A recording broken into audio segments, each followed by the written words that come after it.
അഹാന കൃഷ്ണയും സിന്ധു കൃഷ്ണയുമായി ബന്ധപ്പെട്ട വിവാദങ്ങൾ കുറച്ചു ദിവസമായി സോഷ്യൽ മീഡിയയിലെ ചർച്ചാ വിഷയമാണ്. സിന്ധു കൃഷ്ണയുടെ സഹോദരിയുടെ മകൾ തൻവിയുടെ ഒരു വ്ലോഗോടെയാണ് വിവാദങ്ങളുടെ തുടക്കം. ചർച്ചകൾ ഒരു വശത്ത് നടക്കുന്നതിനിടെ ഇക്കാര്യത്തിൽ ആദ്യമായി പ്രതികരിച്ച് സിന്ധു കൃഷ്ണ കഴിഞ്ഞ ദിവസം രംഗത്തെത്തിയിരുന്നു. എല്ലാ വീട്ടിലും ഒരു അമ്മ വേണോ എന്ന ചർച്ചകൾ നടക്കുന്നുണ്ടെന്നും തന്റെ ജീവിതത്തിൽ എന്തായാലും ഒരു അമ്മ വേണമെന്നും സിന്ധു പ്രതികരിച്ചിരുന്നു. ഇപ്പോഴിതാ ഈ വിഷയത്തിൽ പ്രതികരിച്ചിരിക്കുകയാണ് ട്രാൻസ് വുമണും ബിഗ് ബോസ് മുൻ മത്സരാർത്ഥിയും സോഷ്യൽ മീഡിയ താരവുമായ നാദിറ മെഹർ. ഇതു സംബന്ധിച്ച് ഓൺലൈൻ മാധ്യമങ്ങളുടെ ചോദ്യത്തോട് പ്രതികരിക്കുകയായിരുന്നു താരം. അഹാനയുടെ വീട്ടിൽ നടക്കുന്ന കാര്യങ്ങൾ നാട്ടുകാർ അറിയണം എന്നുള്ളത് അഹാനയുടെ ആവശ്യമാണ്. അഹാനയുടെ കുടുംബത്തിനും ആ വാശിയുണ്ട്.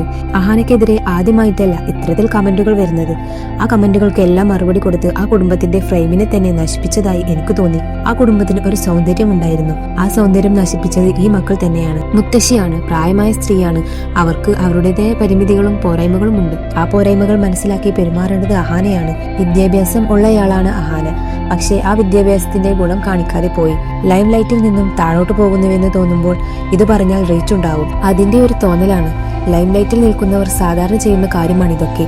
പക്ഷേ അതിനുവേണ്ടി കുടുംബത്തെ ഇട്ടുകൊടുക്കുന്നത് മോശമാണ് എന്നായിരുന്നു നാദിറ പ്രതികരിച്ചത്. എന്നാൽ യൂട്യൂബറും ബിഗ് ബോസ് മുൻ മത്സരാർത്ഥിയുമായ സായി കൃഷ്ണ പ്രതികരിച്ചത് ഇങ്ങനെയായിരുന്നു. അമ്മമ്മയെ അഹാന തെറി വിളിച്ചത് അംഗീകരിക്കാൻ കഴിയുന്ന ഒന്നല്ല. അമ്മയുമായി ബന്ധപ്പെട്ട വിഷയങ്ങളിൽ സിന്ധു കൃഷ്ണ പ്രതികരിച്ചിരുന്നെങ്കിൽ ഇത്രയും പ്രശ്നങ്ങൾ ഉണ്ടാകുമായിരുന്നില്ല. അമ്മമ്മയോടുള്ള ദേഷ്യം ഇപ്പോഴും അഹാനയുടെ മനസ്സിലുണ്ട്. അതിനാലാണ് വിശദീകരണ വീഡിയോയിൽ അഹാന സംസാരിച്ചത്. പക്ഷേ സിന്ധു കൃഷ്ണ മറുപടി പറഞ്ഞാൽ മതിയായിരുന്നു. ഇക്കാര്യം പക്വതയോടെ കൈകാര്യം ചെയ്യണമായിരുന്നു. അമ്മമ്മ വയസ്സായ വ്യക്തിയാണ്. അവർക്ക് പിടിവാശി ഉണ്ടാകും. നമ്മൾ പറഞ്ഞാൽ ഒന്നും മാറ്റാനും തയ്യാറാവില്ല. ഇതെല്ലാം വിശദീകരിക്കേണ്ടിയിരുന്നത് സിന്ധു കൃഷ്ണയായിരുന്നു. എന്നാൽ നോർമലായി കൊണ്ടുപോകാൻ ഇവരെല്ലാം ശ്രമിച്ചിട്ടുണ്ട്. പക്ഷേ എല്ലാം പുറത്തു ചാടിയെന്ന് മാത്രം. അമ്മമ്മ പറഞ്ഞതിൽ എന്തോ ഒരു കാര്യം അഹാനയുടെ മനസ്സിൽ ഇപ്പോഴും കിടപ്പുണ്ട്. അഹാനയ്ക്ക് ഈ പറഞ്ഞതെല്ലാം ഒഴിവാക്കാമായിരുന്നു. അതുകൊണ്ടാണ് ഞാൻ പറഞ്ഞത് സിന്ധു കൃഷ്ണ സംസാരിക്കണമായിരുന്നു എന്ന്. എന്റെ അമ്മയാണ്, അല്പം പിടിവാശിയുണ്ട്, ഞങ്ങൾക്ക് എന്ത് ചെയ്യാൻ കഴിയുമെന്ന് പറഞ്ഞ് വിശദീകരണ വീഡിയോ ഇട്ടു പോയിരുന്നുവെങ്കിൽ കാര്യങ്ങൾ ഇത്രത്തോളം മോശമാവില്ലായിരുന്നു എന്നാണ് ബിഗ് ബോസ് താരം സായി കൃഷ്ണ പ്രതികരിച്ചത്.